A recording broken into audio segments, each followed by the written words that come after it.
Welcome to the 10th episode of our podcast series, 50 Shades of Jewish Grief.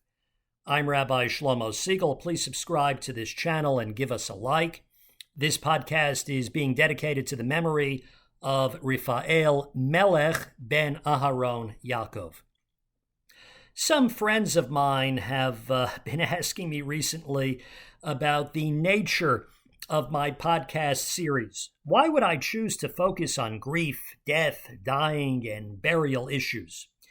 As a matter of fact, someone asked me the other day, said, "Hey, Rabbi, are you depressed? Any way I can help?" So today I'm going to let you in on a little secret. I'm actually writing a book on these topics. That's right. Over my 2 decades as a congregational rabbi, I have received many questions related to death and dying, and many of the subjects fall within the gray area line and are very interesting from both a scholarly and practical halachic Jewish legal perspective. So I have delved deeply into many of these topics and have consulted with great chachamim, experts on avelut, on the laws of mourning. And I am very eager to share some insights with you, especially on some of the more controversial subjects in the upcoming book I am writing. So one of the topics I cover in the book is the question of whether Jewish law permits an autopsy. I devote an entire chapter to this topic. And while I'm not going to go into the entire chapter now, I will give you a snippet, which I think will at least give you some initial guidance before you, God willing, read the entire chapter in the upcoming book. So, autopsy is a very controversial subject in Jewish law. It raises significant halachic concerns, and it raises ethical concerns as well. These include the obligation to honor the deceased, which is known as kavod hamet, the prohibition of nivul hamet, which means the disgrace of the corpse, and deriving benefit from a corpse. We're not allowed to derive benefit from a dead body. And the other issue, of course, is prompt burial, which I discuss at length in podcast number 2, which is called The Casket That You Coffin, which is also available on the YouTube channel. So I'm going to give you one of the case studies that appears in the chapter, which I think will tell you a lot, not everything you need to know, but certainly a lot of what you need to know in regard to this topic. So it appears in the Talmud in Baba Batra on 154a.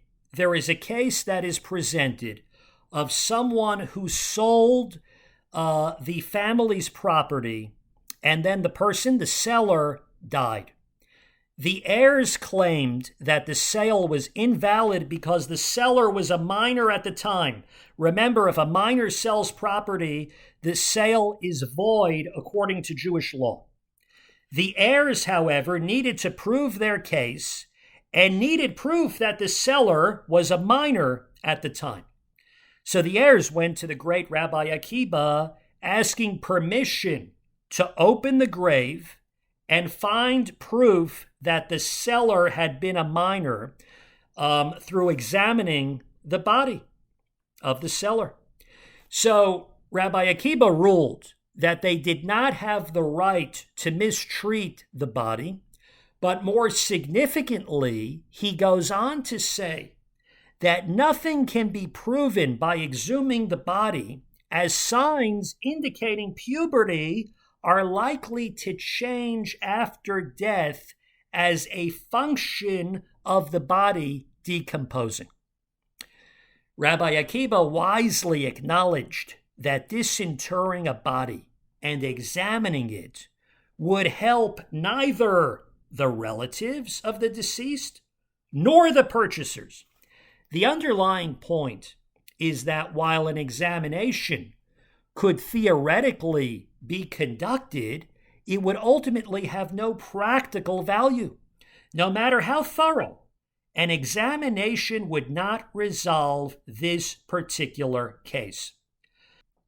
In that spirit, one of the major questions on autopsy, which I deal with in the book, is whether or not halachic and moral concerns can be put aside for compelling or constructive reasons such as the saving of a life, medical research, or the pursuit of justice.